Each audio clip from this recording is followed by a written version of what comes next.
Okay, so today I'm training my beautiful imported mare Jane. We've had her now for 16 months, and she was imported here as a very green young 5-year-old that, or 5 rising 6, that had just done a few training shows with the previous owner. So we've sort of had to put a fair bit of work into her over the last 16 months to get her to the point she's at now on her training.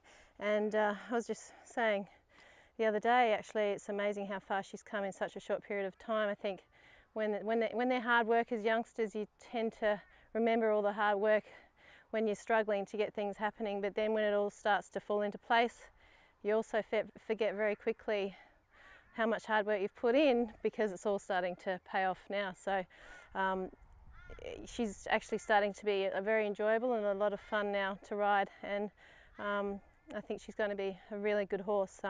She's already had some good results. She's won, well, she's actually won every style class she's been in, so that does give her some good points, and her technique's great, and I think she's one of the scopiest horses I've ever had and been lucky enough to sit on. So let's hope that she can be a good Grand Prix horse for us down the track. She's by Destinée, which is a Clinton line, and she's out of a Calvados bred mare. So we'll just continue on from what Liv was talking about in the first part of the lesson, or the training today, and we'll do a couple of other little different things, but similar sort of thing. I think, you know, for Liv and I, it's quite nice because we get to train together every day, and we see what we're doing together every day. So it's nice that we can play off one another with our training as well, and have each other to fall back on with our training. And I think it works really well. And also Dad obviously here on the ground, another set of eyes. So pretty lucky really that we have each other to make sure we're hopefully staying on top of things. Okay, so I'll just start off with a little bit of flat now and get her warmed up. So really the main thing that we try to work on with our horses is responsiveness. You want your horses responsive to your aids. When you ask them to move, they move. When you ask them to wait, they wait. And using a body, breaking a body up into different parts in your mind with different jobs. So we try to think of our upper body, which are our shoulders, as our brakes, our hands as our steering, our legs as our accelerator, and you want them very responsive off your leg, so that when you ask them to move in a line or down a distance, that you need the horse to be responsive, that when you ask them to move, that they move straight away. So straightness, even on your curves and your turns, you still need the horse to be straight. So what I mean by that is no drifting in, no bulging out. So on your flat work, we always try to work on keeping the horse straight even when they are on a circle.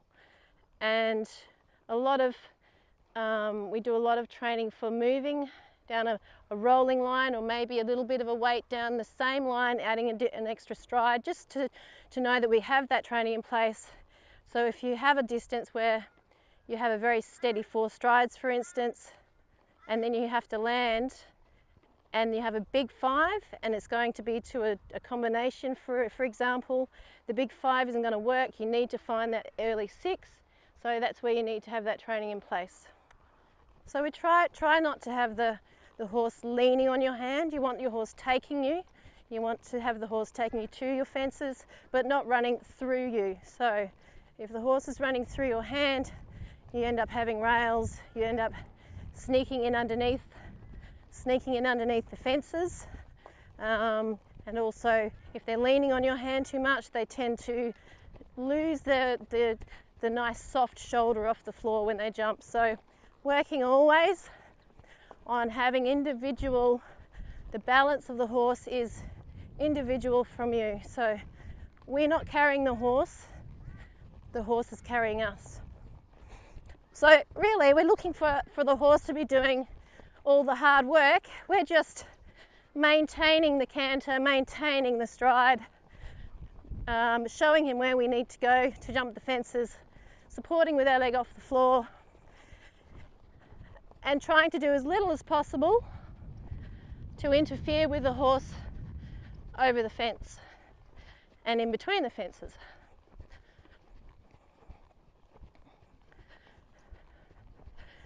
So we're just working with Jane. When I first got this mare, she was quite gobby and over jumped all of her fences way too much.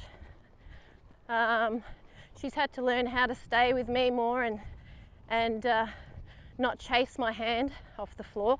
She used to be a little bit that way, and now she's actually starting to really get the idea of finding her own balance and staying with me over the fence. So I'm actually starting to have a lot of fun now with her.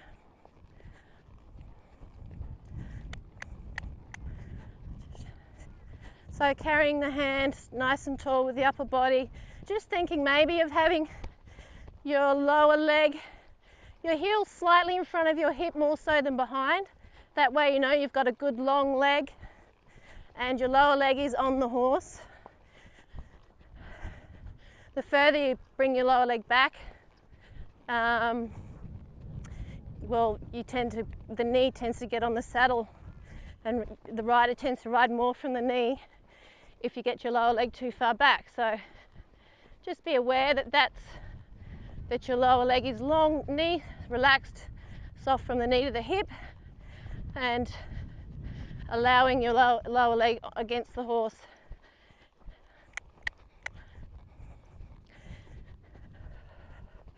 And just working on straightness, pushing her off the inside leg, catching her with your outside rein.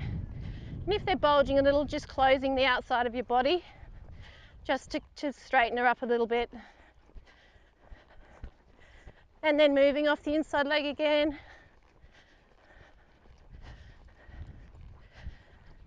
Catching her with my outside rein and outside leg.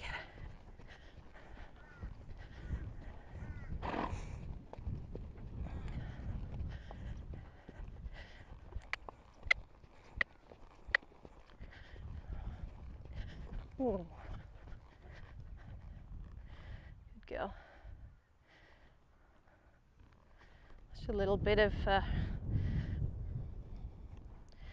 resistance there, but that's okay.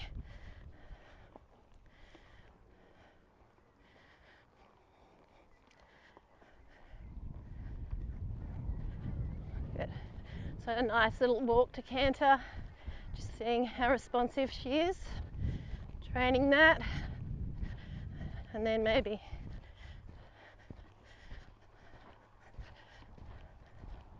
I put my inside rein to my outside now, just work on sitting nice and still, no pressure from me, my seat, letting her find her balance on the circle, and just working on being completely neutral in the saddle. So no pushing and no motivating with the seat at all. Just sitting.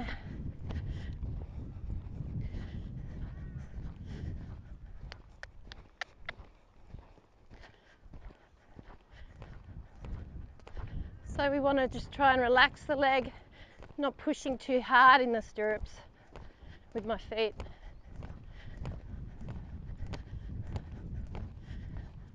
Okay. Ooh.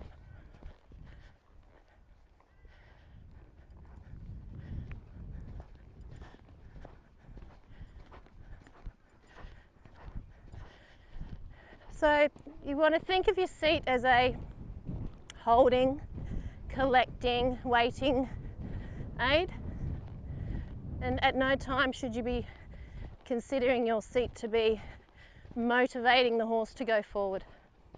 So this is where we can get a little half halt, a little bit of collection can come through, just allowing yourself to sit in, holding through your upper body, still and holding, like putting a lid on it through the top of your head down to your seat.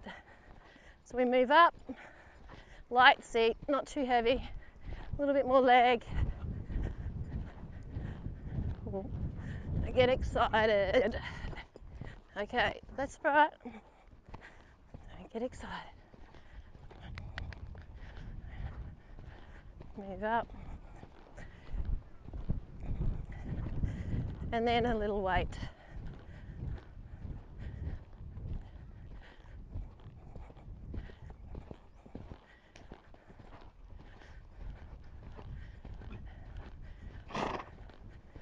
And then a little weight again. Sitting. Ooh.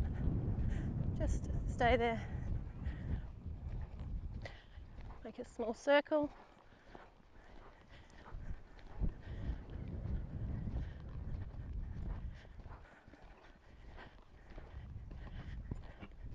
Nice change. Good girl. She's getting better at that now.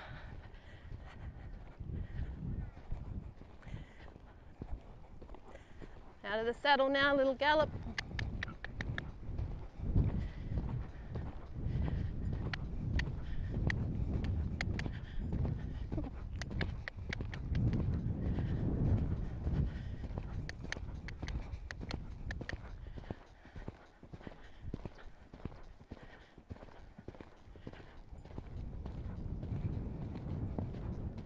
Okay, made a bit of a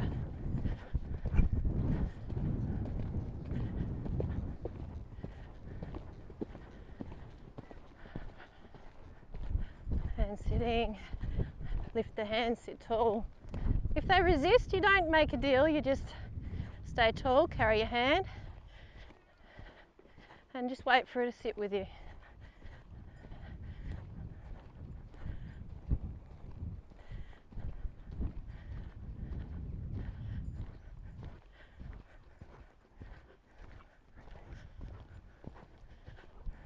Okay, so really you want to be able to have your gears there ready to go without too much fuss. Walk, trot, canter, flying change, half halt, up half a gear, down half a gear. When that feels like it's in place and easy enough, then the jumping is a lot simpler and easier. Ooh. Have a little walk, then we'll do some jumping.